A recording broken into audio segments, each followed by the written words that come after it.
الرحمن الرحیم الحمد للہ رب العالمین والصلاة والسلام علی سید الانبیاء والمرسلین نعرہ تکبیر، اللہ اکبر، رسالت، سیدی مرشدی، یا نبی یا نبی جو غلام ہے ہمارا وہ امام ہے۔ بسم اللہ الرحمن الرحیم الحمد للہ رب العالمین والصلاة والسلام علی سید الانبیاء والمرسلین وعلی آلہ واصحابہ وعترتہ اجمعین، اما بعد فاعوذ باللہ من الشیطان الرجیم، بسم اللہ الرحمن الرحیم۔ قال اللہ تبارک و تعالی فی القرآن المجید والفرقان الحمید، لقد جاءکم رسول من انفسکم عزیز علیہ ما عنتم حریص علیکم بالمؤمنین رؤوف الرحیم، صدق اللہ مولانا العظیم وبلغنا رسولہ النبی الکریم ونحن علی ذالک لمن الشاہدین والشاکرین۔ حضرات محترم، حضور کریم صلی اللہ علیہ وسلم کی بارگاہ میں ادب کے ساتھ درود پاک پڑھیے۔ الصلاۃ والسلام علیک یا سیدی یا رسول اللہ، الصلاۃ والسلام علیک یا سیدی یا حبیب اللہ، الصلاۃ والسلام علیک یا سیدی یا رحمۃ للعالمین وعلی آلک واصحابک یا شفیع المذنبین۔ لائق صد عزت و تکریم حضور غریب نواز دیوان کریم حضرت قبلہ پیر محمد امین الحسنات شاہ صاحب دامت برکاتہم القدسیہ، سجادہ نشین آستانہ عالیہ امیر السالکین بھیرا شریف، اور جملہ برادران طریقت برادران اسلام، اللہ کے فضل و کرم سے ہم سب آج ماہ ربیع الاول شریف کے اس دوسرے جمعۃ المبارک میں حاضر ہیں، اور آج 10 ربیع الاول ہے، اور حضور نبی رحمت صلی اللہ علیہ وسلم کی آمد کے لمحات جنہیں پوری امت مسلمہ عقیدت و احترام سے مناتی ہے، اور خوشیاں منائی جاتی ہیں، احتفالات ہوتے ہیں، اور سرکار دو عالم صلی اللہ علیہ وسلم پہ درود و سلام کے گجرے پیش کیے جاتے ہیں، اور حضور کی آمد کے اوقات میں سرکار دو عالم صلی اللہ علیہ وسلم کے ساتھ عہد و پیمان وفا جو ہے اسے پھر سے تازہ کیا جاتا ہے۔ تو یہ وہ مبارک لمحات ہیں، اور حضور کا ہر غلام اپنے پاک نبی صلی اللہ علیہ وسلم سے سچی محبت رکھتا ہے، اور غلام ہوتا ہی وہ ہے جسے اپنے آقا سے سچی عقیدت اور محبت ہو۔ اور جب بھی ربیع الاول شریف کا یہ مہینہ آتا ہے، یہ ہماری اس محبت کو مزید تازہ بھی کرتا ہے، مضبوط بھی کرتا ہے، اور اپنے پاک نبی صلی اللہ علیہ وسلم کے ساتھ ہماری وفاداری اور محبت کا یہ تعلق مضبوط ہوتا ہے۔ سرکار دو عالم صلی اللہ علیہ وسلم بھی اپنے غلاموں کو یاد فرمایا کرتے، ارشاد فرماتے اشتقت لاحبابی، کہ میں اپنے احباب کا مشتاق ہوں اور ان کو یاد کرتا ہوں۔ اور صحابہ کرام رضوان اللہ علیہ مجمعین نے عرض کیا اولسنا احبابک یا رسول اللہ، کیا ہم آپ کے احباب نہیں ہیں؟ تو فرمایا انتم اصحابی، تم میرے اصحاب ہو، اور میں آج اپنے احباب کو یاد کر رہا ہوں۔ تو پوچھا گیا وہ خوش نصیب کون ہیں؟ تو ارشاد فرمایا الذین جاؤوا بعدی ولم یرونی، وہ جو میرے بعد آئیں گے اور اپنے سر کی آنکھوں سے مجھے دیکھا نہیں ہوگا، یود کل احد، لیکن پھر بھی ان میں سے ہر بندہ یہ چاہے گا کہ وہ اپنے جان اور اپنے مال کو میرے قدموں کے اوپر بن دیکھے قربان کر دے۔ تو میں ان کو یاد کرتا ہوں۔ تو سرکار دو عالم صلی اللہ علیہ وسلم نے اپنی پوری امت کے لیے دعائیں فرمائیں، اور صحابہ کرام رضوان اللہ علیہ مجمعین اپنے پاک نبی صلی اللہ علیہ وسلم سے محبت بھی کرتے، اور آپ کے چہرے کو دیکھ کے خوش ہوتے۔ ایک صحابی فرماتے ہیں کہ میں نے آپ صلی اللہ علیہ وسلم کے چہرہ انور کو دیکھا، کأن النور یتلألأ من وجہہ، ایسے لگتا تھا جیسے آپ کے چہرہ انور سے نور چھن چھن کے آ رہا ہے، اور سراپا نور آپ کا وجود تھا۔ حضرت سیدنا جابر بن سمرہ رضی اللہ تعالی عنہ ارشاد فرماتے ہیں کنت فی لیلۃ مقمرہ، ایک چاندنی رات کے اندر میں موجود تھا کہ اچانک میں نے دیکھا سرکار دو عالم صلی اللہ علیہ وسلم تشریف لا رہے ہیں، اور جس طرف سے تشریف لا رہے ہیں اسی طرف سے چاند بھی نظر آ رہا ہے اور اپنے پورے جوبن پہ ہے، تو میں کبھی حضور کے چہرے کو دیکھتا، کبھی اس چمکتے ہوئے چاند کو دیکھتا، اور پھر میرے عشق نے یہ فیصلہ کیا واللہ لہو عندی احسن من القمر، کہ اللہ کی عزت کی قسم آپ کا چہرہ 14ویں کے چاند سے بھی زیادہ روشن اور خوبصورت تھا۔ اس طرح سرکار دو عالم صلی اللہ علیہ وسلم کے صحابہ بیان فرماتے۔ حضرت سیدنا عبداللہ بن سلام رضی اللہ عنہ جو پہلے ایک یہودی عالم تھے، وہ خود فرماتے ہیں کہ جب میں نے سنا ایک نئے نبی آئے ہیں اور وہ نبوت کا اعلان کر چکے ہیں، تو میں نے 20 سوالات تیار کیے کہ میں ان سے جا کے ڈیبیٹ کروں گا اور ان سے یہ سوالات پوچھوں گا، اور پھر پتہ نہیں وہ جواب دے پائیں گے یا جواب نہیں دے پائیں گے۔ اور وہ سوالات اپنے ذہن میں لے کر جب میں حاضر ہوا، اور اس وقت آپ حتیم کے پاس خانہ کعبہ میں جلوہ فرما تھے، جو ہی میری نظر اپنے پاک نبی صلی اللہ علیہ وسلم کے چہرے پر پڑی، تو میں تو ڈیبیٹ کرنے آیا تھا، لیکن حضور کا چہرہ دیکھتے ہی میں نے پڑھ لیا لا الہ الا اللہ محمد رسول اللہ، سوالات بھول گئے، اور میں نے آپ کا چہرہ دیکھ کے میں نے کہا ھذا نبی اللہ، کہ یہ چہرہ اللہ کے نبی کا چہرہ ہے، اور صرف سرکار کی زیارت کر کے ہی میں نے کلمہ پڑھ لیا۔ آفتاب آمد دلیل آفتاب، کہ وہ آفتاب اپنی دلیل خود ہوتا ہے، اسے منوانے کے لیے دلیلیں نہیں دینی پڑتی۔ اسی طرح ایک صحابی فرماتے ہیں کہ ایک دن جب سرکار دو عالم صلی اللہ علیہ وسلم زندگی کے آخری ایام میں تھے، اور سارے صحابہ ہم صفوف فی الصلاۃ، نماز میں صفیں بنا کے کھڑے تھے، اور حضرت سیدنا ابو بکر صدیق مصلی امامت پہ نماز پڑھا رہے تھے کہ اچانک حضور صلی اللہ علیہ وسلم نے اپنے حجرہ پاک کا پردہ ہٹایا، اور آپ نے اپنے غلاموں کو نماز پڑھتے ہوئے دیکھنا چاہا،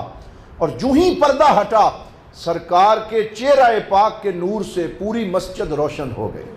اور حضرت انس ابن مالک فرماتے ہیں کأن وجہہ ورقۃ مصحف، ہمیں ایسے لگا جیسے قرآن کھل گیا ہے، اور اس طریقے سے سرکار دو عالم صلی اللہ علیہ وسلم کا چہرہ نظر آیا۔ صحابہ کرام کی گردنیں پھر گئیں، اور وہ نماز کے اندر اپنے نبی پاک کی زیارت کرتے رہے،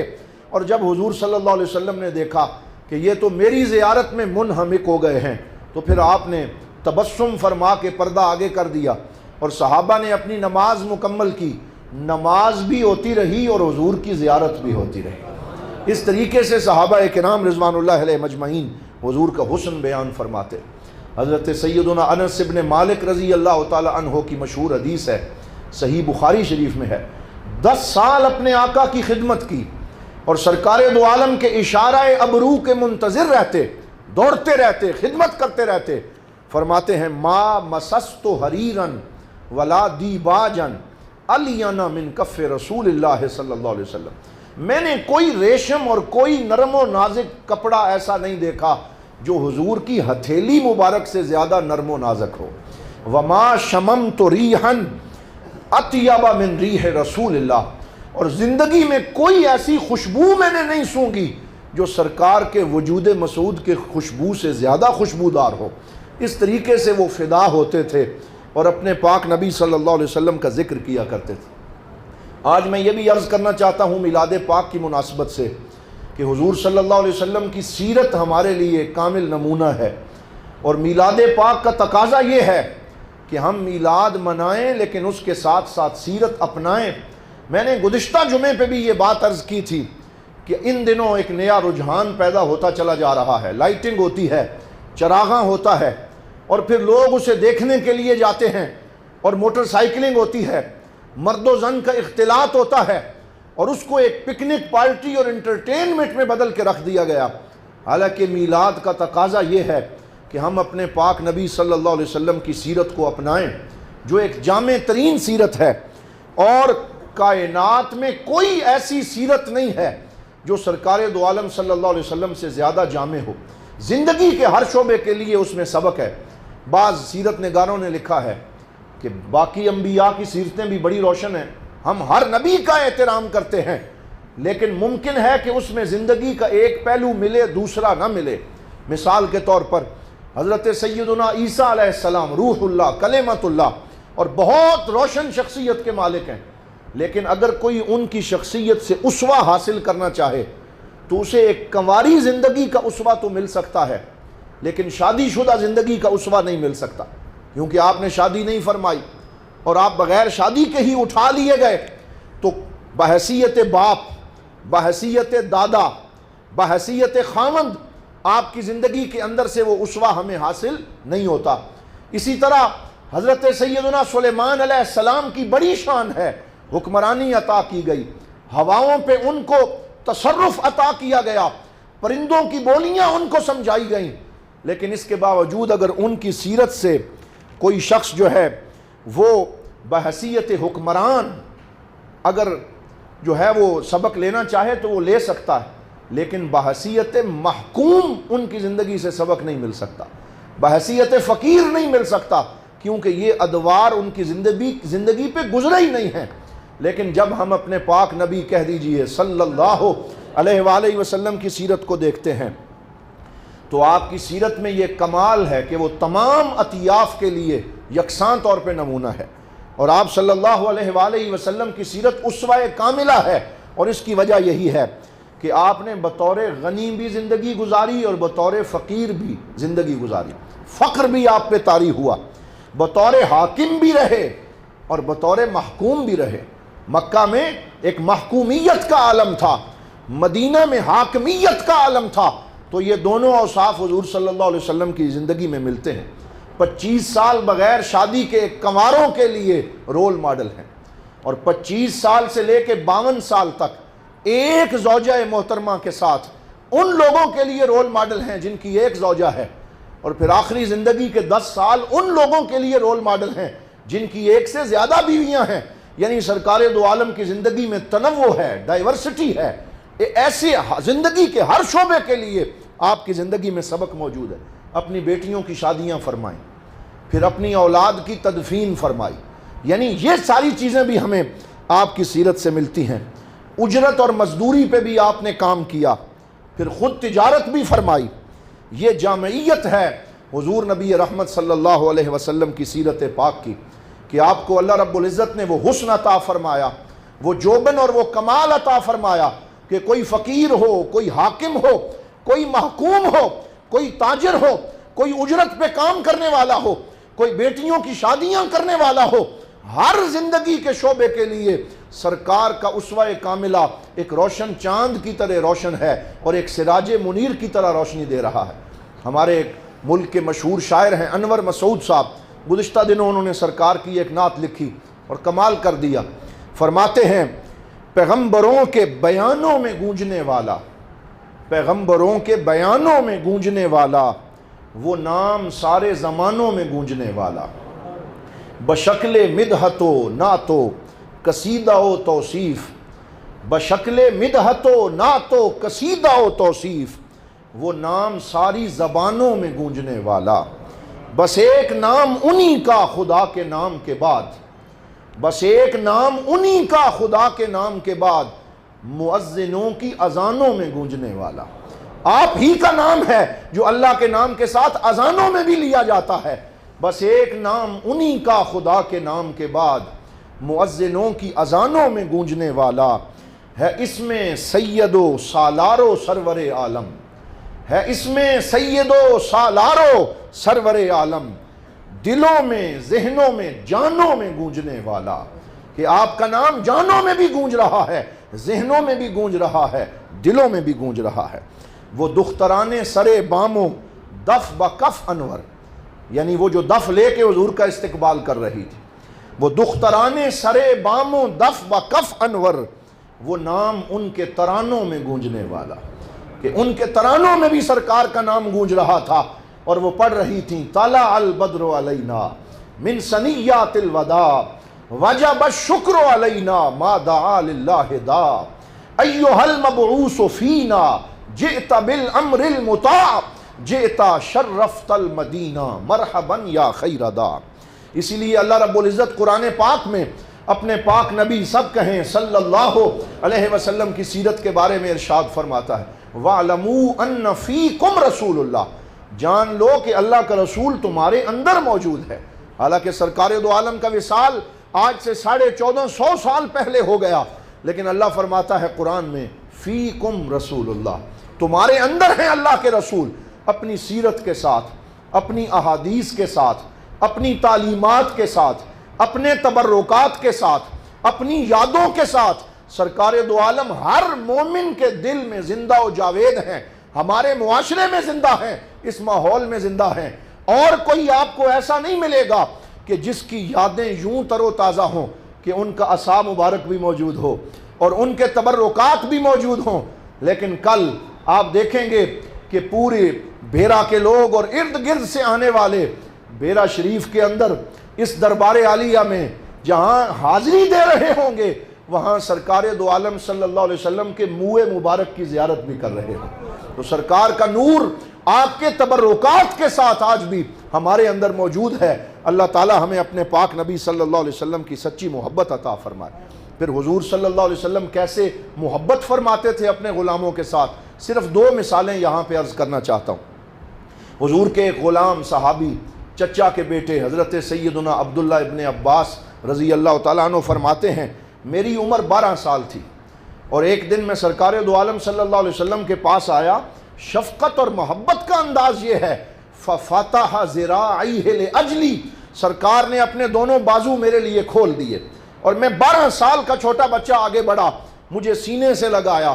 میرے ماتھے پہ بوسہ دیا، اور پھر میرے کان کے قریب ایک سرگوشی کی اور فرمایا اللہم فقہہ فی الدین، یا اللہ میرے اس غلام، میرے اس بچے کو اور میرے اس خاندان کے چشم و چراغ کو دین میں فقاہت اور سمجھ عطا فرما۔ یعنی ایسے دعا دے کے ان کا حوصلہ بلند فرمایا۔ آپ فرماتے ہیں جب حضور صلی اللہ علیہ وسلم کا وصال ہوا میری عمر 15 سال تھی، لیکن مسلسل حضور کا وہ جملہ میرے کانوں میں رس گھولتا رہتا کہ اللہم فقہہ فی الدین، اور اللہ رب العزت نے ان کو کائنات میں صحابہ میں سے بہت بڑا عالم بنا دیا، مفسر قرآن بنا دیا، ترجمان قرآن بنا دیا۔ یہ حضور صلی اللہ علیہ وسلم کی دعا کا نتیجہ تھا، یہ حضور کی محبت کا انداز تھا اپنی امت کے ساتھ، خیال رکھنا، ٹیک کیئر کرنا، اپنے غلاموں کی حالت پوچھنا، انفرادی طور پہ توجہ دینا۔ حضور کے ایک غلام اور صحابی ہیں حضرت سیدنا جابر بن عبداللہ رضی اللہ تعالی عنہ، اپنا واقعہ بیان کرتے ہیں کہ غزوہ ذات الرقاع یہ بہت لمبا سفر تھا اور 600 کلومیٹر پہ محیط سفر تھا، اور جب ہم اس سے واپس آ رہے تھے تو سارے صحابہ کو جلدی تھی کہ مدینہ پاک میں پہنچیں اور اپنے گھروں میں جائیں، تو تیز تیز سارے واپس آ رہے تھے، اور میرا اونٹ بوڑھا تھا، تیز نہیں چل سکتا تھا، میں پیچھے رہ گیا۔ تو حضور صلی اللہ علیہ وسلم نے جب یہ دیکھا کہ ایک صحابی پیچھے رہ گیا تو لشکر کو حکم دیا کہ تم آگے چلو، اور خود اپنی سواری کو ایڑ لگائی اور حضرت جابر کے اونٹ کے پاس آ کے اپنی سواری کھڑی کی، اور پھر ساتھ ساتھ ان کو لے کے چلنے لگے اور اپنے غلام سے گفتگو فرمانے لگے۔ کیا گفتگو ہوئی؟ بخاری شریف میں موجود ہے۔ حضور صلی اللہ علیہ وسلم نے پہلے ان کا دل بہلانے کے لیے کچھ سوال کیے، فرمایا حل تزوجت یا جابر، اے جابر کیا آپ نے شادی کی ہے؟ تو عرض کیا یا رسول اللہ نعم کی ہے۔ فرمایا حلا بکرن تزوجتہا، کیا جس سے تو نے شادی کی ہے وہ کوئی نوجوان اور کنواری لڑکی ہے؟ عرض کیا نہیں یا رسول اللہ، آپ جانتے ہیں کہ میرا والد غزوہ احد میں شہید ہو گئے، 10 بیٹیاں 9 بیٹیاں پیچھے چھوڑیں، کثیر العیال تھے۔ جب وہ شہید ہو گئے تو ان کی ان بیٹیوں اور اپنی بہنوں کا خیال رکھنے کے لیے میں نے ایک پختہ عمر کی خاتون سے شادی کی تاکہ وہ ان کا خیال رکھ سکے اور ان کی ضروریات کو پورا کر سکے۔ تو حضور صلی اللہ علیہ وسلم نے فرمایا اے جابر، ابھی جب ہم مدینے کے قریب پہنچیں گے میں لشکر کو حکم دوں گا، ہم فوراً مدینے میں داخل نہیں ہوں گے، پورا لشکر مدینے کے باہر رکے گا۔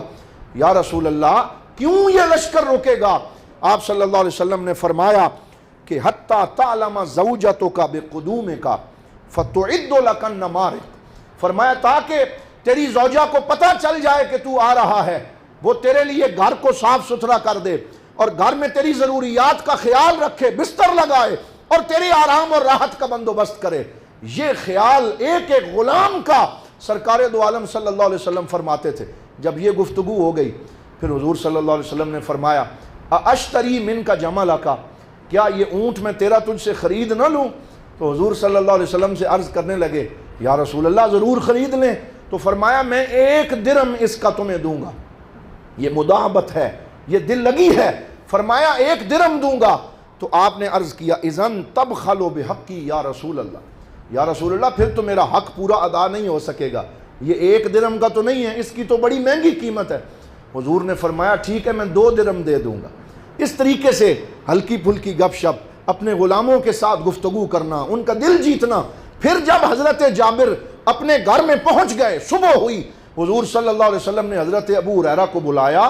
اور بلا کے ایک تھیلی میں 600 درہم عطا فرمائے اور فرمایا جا کے میرے غلام جابر کو دے دینا اور اسے کہنا احفظ بجمالک، یہ میرا تحفہ بھی قبول فرما اور اپنے اونٹ کو بھی اپنے پاس سنبھال کے رکھ لے. اس طریقے سے ایک ایک غلام پہ حضور توجہ دیتے تھے، ان کے دلوں کو جیت لیتے تھے. اور اس طریقے سے صحابہ کرام کے ساتھ اور ہر امتی کے ساتھ حضور صلی اللہ علیہ وسلم محبت فرماتے. کان اکثر الناس رحمتا و تسامحا، لوگوں پہ رحمت اور بردباری کرنے میں آپ صلی اللہ علیہ وسلم سب سے زیادہ کریم تھے. اسی وجہ سے جنگ احد میں آپ صلی اللہ علیہ وسلم کے دندان مبارک شہید ہوئے تو آپ کی پیشانی اور ماتھے اور داڑھی مبارک پہ خون تھا اور آپ تکلیف میں تھے، لیکن زبان پہ کیا جملے تھے؟ اللہم اہد قومی فانہم لا یعلمون، یا اللہ میری قوم کو معاف کر دے، ان کو ہدایت دے دے، یہ جانتے نہیں ہیں، ان کو پتہ نہیں ہے. یہ سیرت ہے اس نبی کی جن کا ہم میلاد منا رہے ہیں. مل کے کہہ دیجئے صلی اللہ علیہ وآلہ وسلم. اور پھر آخری بات عرض کروں، آج کل ایک HR کا محکمہ ہر ادارے کے ساتھ بنایا جاتا ہے، اسے کہتے ہیں ہیومن ریسورس. اور ہیومن ریسورس کا مطلب یہ ہوتا ہے کہ جتنے لوگ آپ کے ادارے میں انسٹیٹیوشن میں ہیں ان کی صلاحیتوں کو جان کر ان سے کام لینا، یہ فلاں شعبے کا ہے، یہ فلاں شعبے کا ہے. سرکار دو عالم صلی اللہ علیہ وسلم کو اللہ نے HR کا کیا کمال عطا فرمایا. آپ ہر غلام کا چہرہ دیکھ کے اس کے اوصاف کو بانپ لیتے تھے، پھر اس کی وہ ڈیوٹی لگاتے تھے. آپ فرماتے ہیں ارحم امتی بامتی ابو بکر، میری امت پہ سب سے زیادہ رحم کرنے والے ابو بکر ہیں. وَأَقْوَاهُمْ فِي الْحَقِّ عمر، اور حق میں سب سے قوی عمر ہیں. وَأَكْثَرُ النَّاسِ حَيَاءً عثمان، اور لوگوں میں سب سے زیادہ حیا فرمانے والے عثمان ہیں. وَأَقْدَ النَّاسِ علی، اور سب سے بڑے قاضی میری امت کے حضرت علی ہیں. وَأَمِينُ الْأُمَّةِ ابو عبیدہ الجراح، اور ابو عبیدہ بن الجراح میری امت کے امین ہیں. وَأَعْلَمُ النَّاسِ بِالْحَلَالِ وَالْحَرَامِ معاذ ابن جبل، اور لوگوں میں حلال و حرام کو زیادہ جاننے والے معاذ ابن جبل ہیں. یعنی ہر غلام کی صلاحیت کو جاننا اور پھر اس کے مطابق اس کو کام میں لگانا، یہ سارے وہ اوصاف ہیں، وہ کمالات ہیں، وہ شمائل ہیں ہمارے نبی صلی اللہ علیہ وسلم کے. تو ہم ان کا میلاد منا رہے ہیں. اور آپ کو پتہ ہے جیسا کہ اعلان کیا گیا ہے کہ کل انشاءاللہ بعد از نماز عشاء مختصر شب کرم کی محفل پاک ہوگی حضور غریب نواز کی صدارت میں، اور پھر اس کے بعد سرکار کائنات رحمت للعالمین ختم المرسلین حضور سید الانبیاء حضرت محمد الرسول اللہ صلی اللہ علیہ وآلہ وسلم کے منہ مبارک کی زیارت کا وقت آئے گا، اور ہم حضور پہ درود پڑھتے ہوئے، سرکار کی ثناخوانی سنتے ہوئے، خوشبو لگا کے، خوبصورت لباس پہن کے، سروں کو جھکائے ہوئے باادب طریقے سے حاضر ہوں گے. اور منہ مبارک کی زیارت سب کو نصیب ہوگی. اس دعوت کو عام کریں، باقی لوگوں تک پہنچائیں. فَلْيُبَلِّغُ الشَّاهِدُ الْغَائِبُ، اور پھر اس دعوت کو عام کرتے چلے جائیں کہ سب کو انشاءاللہ منہ مبارک کی زیارت کروائی جائے گی. پھر سحری کی محفل پاک ہوگی جو 2:30 بجے سے شروع ہو کے نماز فجر تک اختتام پذیر ہوتی ہے. اس میں بھی تمام احباب بھرپور شرکت فرمائیں. اور پھر عظیم الشان میلاد پاک کا جلوس جو ہے وہ صبح 8:30 بجے مرکزی دارالعلوم محمدیہ غوثیہ بحیرہ شریف سے روانہ ہوگا اور گنج منڈی کے اندر اختتام پذیر ہوگا. دارالعلوم کے تمام طلباء، بحیرہ شریف کے تمام شہری اور جتنے اہل محبت سن رہے ہیں سب کو یہ دعوت دی جاتی ہے کہ باادب طریقے سے اس جلوس میں بھرپور شرکت فرمائیں، آخر تک موجود رہیں اور دعائے خیر کے بعد اپنے گھروں میں تشریف لے جائیں. اللہ کریم سب کی یہ حاضری اپنی بارگاہ میں مقبول فرمائے. اور آخر میں خانوادہ حضور ضیاء الامت آپ کے تمام حضرات کو یہ مبارکباد پیش کرنا چاہتا ہوں اور آپ سب کو بھی مبارکباد پیش کرنا چاہتا ہوں. آج یہ خبر ملی ہے جمعے سے پہلے کہ حضور قبلہ میجر پیر محمد ابراہیم شاہ صاحب زید مجدہ، جو حضور ضیاء الامت رحمۃ اللہ تعالیٰ علیہ کے لخت جگر ہیں، اور آپ نے گزشتہ سال ہی جو آپ کی کتاب شائع ہوئی سیرت سالار اعظم، الحمدللہ اسے حکومت پنجاب، حکومت پاکستان اور وزارت اوقاف کی جانب سے اس سال سیرت النبی کے اندر پہلے نمبر کا ایوارڈ عطا کیا گیا ہے، اور یہ ہم سب کے لیے بہت بڑی خوشی کی بات ہے۔ اور اس خوشی کے موقع پر میلاد پاک کے اس مہینے میں ہم قبلہ میجر پیر محمد ابراہیم شاہ صاحب کو، اور سب سے بڑھ کے حضور غریب نواز حضرت قبلہ پیر صاحب کو اس کامیابی پر بہت زیادہ مبارکباد عرض کرتے ہیں۔ وآخر دعوانا ان الحمدللہ رب العالمین۔